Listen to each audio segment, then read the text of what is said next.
Well, good Monday evening, everyone. Thanks for joining us tonight. I'm Ben Wyman. We are bringing you tonight's 360 at 6:30. Folks, if you own a computer, especially a PC, listen up, because tomorrow, October 14th, support for Windows 10 officially ends. So what does that mean?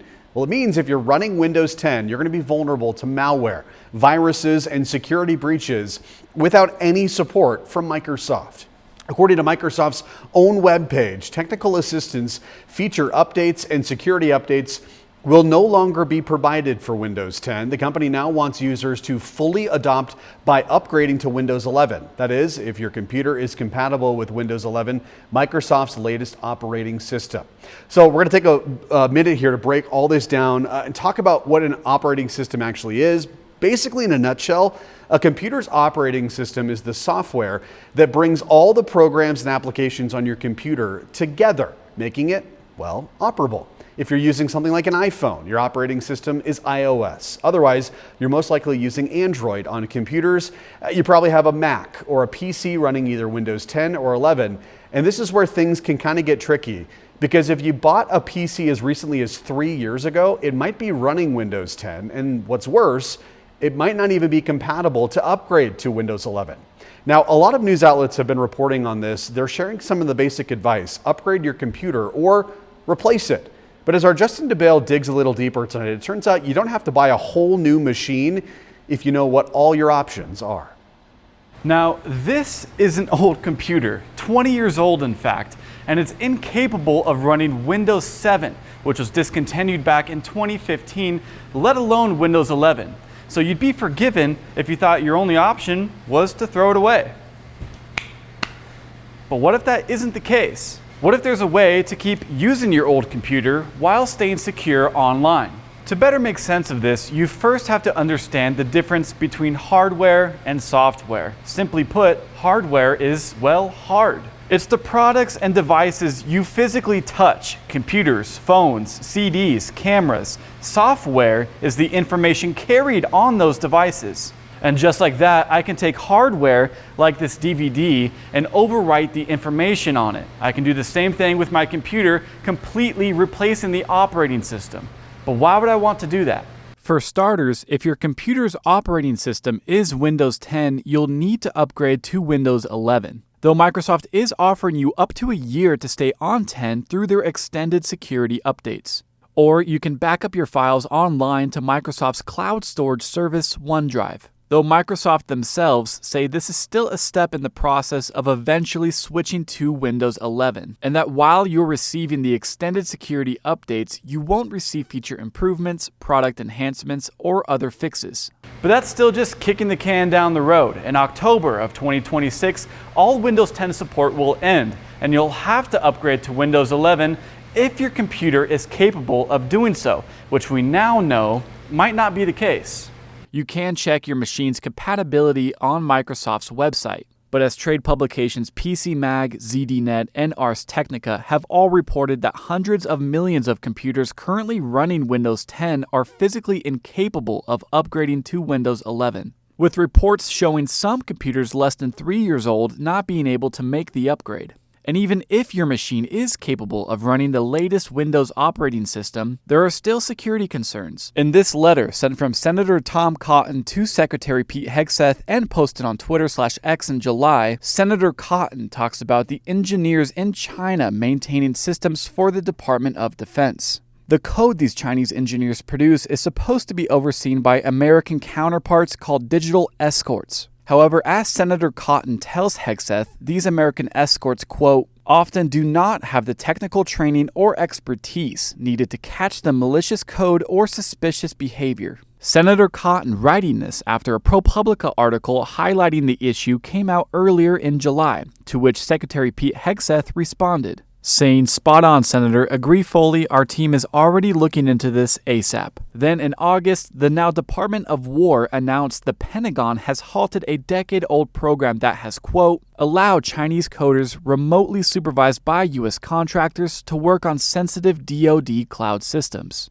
Even though they're free upgrades, what if you had more options besides going with Windows 10 for a limited time with limited support, or going with Windows 11 and hoping that no more security concerns come up? Think of your computer like one of these cars, and Windows 10 as one of the engines that Microsoft makes, with Windows 11 being another one.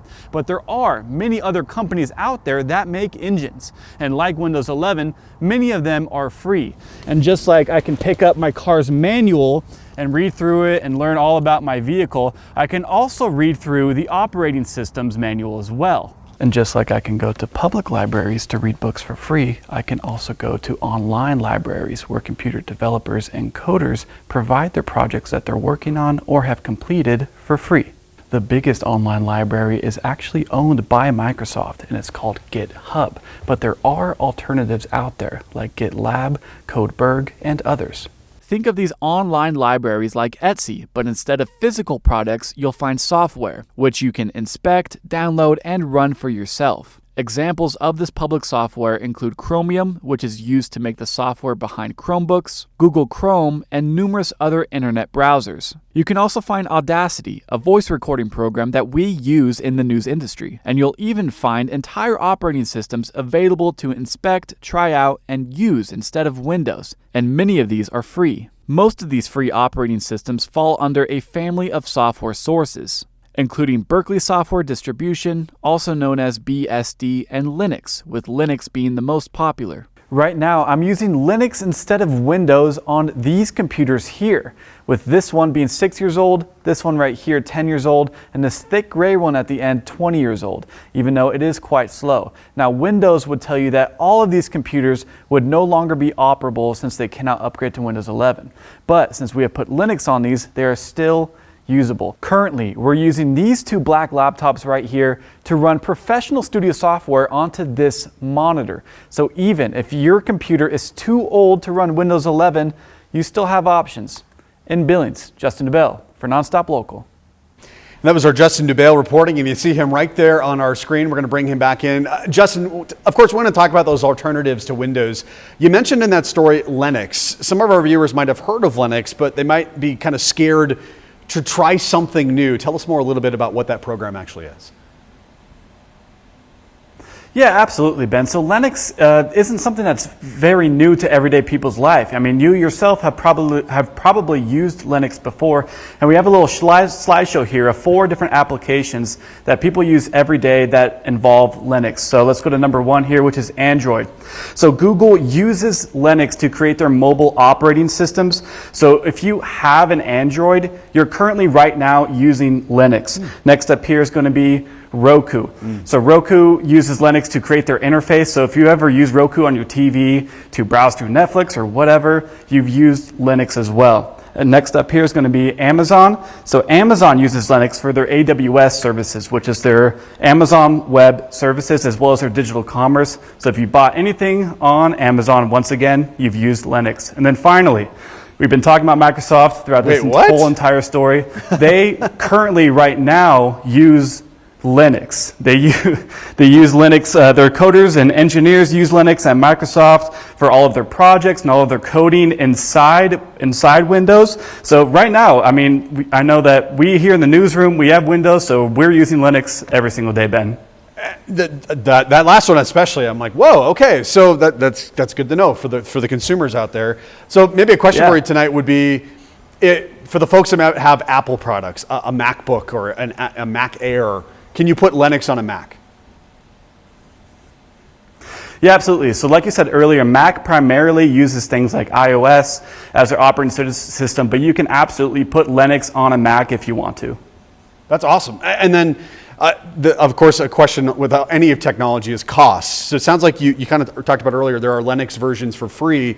Sounds like there potentially are some paid versions as well. Yeah, there's absolutely some paid versions. That primarily people use these paid versions so that they have someone they contact to, so they don't have to do all this troubleshooting on their own and things like that, Ben. Awesome. Okay, well, that's our Justin DeBale reporting this evening inside the studio. Folks, make sure to make sure that you are using some sort of operating system, that you're not susceptible to viruses on your computer. Justin, thank you for your reporting tonight. Folks, we're going to take a quick break here for this 360 story on Nonstop Local. Mark Haka joining us after the break.